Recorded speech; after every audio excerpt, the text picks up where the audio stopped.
Anderson Charles Katebere w'Itsibini International Resistance Movement asingira abandi n'uburure mtwarena rwendana na mkaga kubaruramu ubuceka 52 n'ubuceka ananabuna harigana Angelo Twinomuhangi bagorogoza yitsimbere wonkanyamwicendaho wabeiro wa kabiri n'uburure mtware 2 rwenda ashatanabuna kubaruramu ubuceka 26 n'ubuceka 81 arigana rero we Hillary Ainimbabazi wa People's Front for Freedom wabeiro wa kashatu n'uburure mtware kumeka kaga igana 96 kubarura mu buceka 20 n'ubuceka njanje nabona arigana Katebere asimira abantu barukunjiri abo kumutamu bwesije kandi yaraganisa kubo mwesugwa warukora ibirukwetengwa kuri Bikangu district yatungukira cyuma mwebale mwena abandi itwe kandi nyenda kupreginga munisha kuguma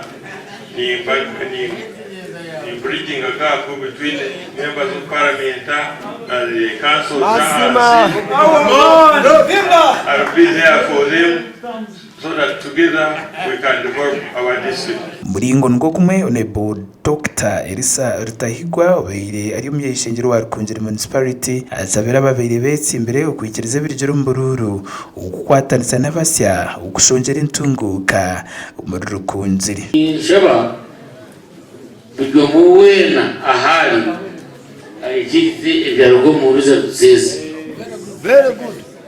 Bujyo muwena ahali ayigize ruza ruzize atati izashora.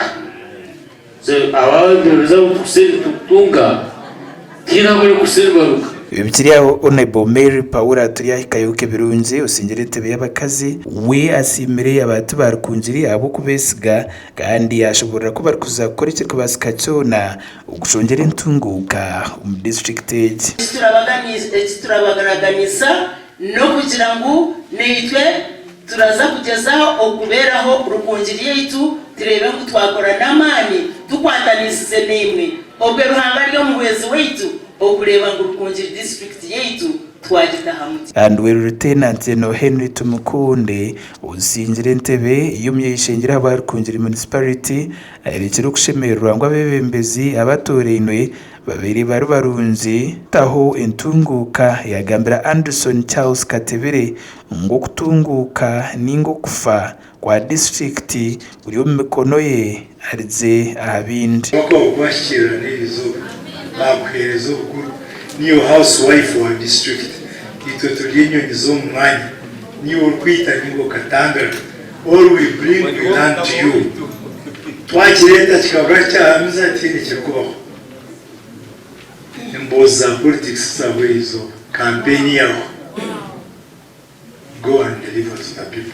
Makura gandi Dan Mukagorte Tebya wasinjira Karuru wa district ya Kiruhura n'ubuceka 91 n'ubuceka 2 arigana wairo bururu bitwaro mukaga 13 ari kusinga Nixon Kabuye obero yitimbere unkanyamwezendaho utongera uburure 15 uhurwenda atano na mwenda. In accordance with section 147 of the Local Government Act Chapter 133 declare that the total number of valid votes cast for each candidate are as follows: Mukago Brigadier Dani, NRM candidate 63,938. Kandi antebeza abakansara wa district n'imwe ya Kiruhura mbishaze rya Kashonji umwami asimwe Justus asingira Karuru ayin'uburure 13 ari kusinga Aaron ayin'umugisha utungira ubururu 20 na mukaga. For each candidate as follows: Ayin'umugisha Aaron, independent candidate 2,126. Asimwe Justus, NRM candidate 3,339. The total number of votes cast for candidates 5,400. 465. Usingira intebe ya katanu Dan Mukago asimira abantu baciruhura ab'ubushagiki kandi yaragarisa kubakora. Ngenda kwamiza abantu baciruhura ngo niza kubakora abo kurigero wese byo banta niza kubakora munonga kandi ekinguza kwamya this time ekinguza gukora munonga ngenda kwekoma ahakintu gukora amezi umurikura muringo nugugumwe ugu yashaba urubajo singirwa karuru ubwija bakakwatanisiza hamwe hawe ntunguka ya district ngenda kurutya na side ninga shufita barutya side area imbenyezi mbere nayo akuponete wanje kumugambira ngo akaruru politics muzano kuza muta kwetegereze twara cyangwa baza mu kwetegereze masa hindura ukora we ni mweta ngoje ebye bere abekariye hayano kandi akarore rizoka aije twatanise ebya benategatega muti gukora aije twita byanye tukore district yitu Bakura akagasha kwa Robert Mugabe hamwe na Kanari Mensa wa Tayari West TV.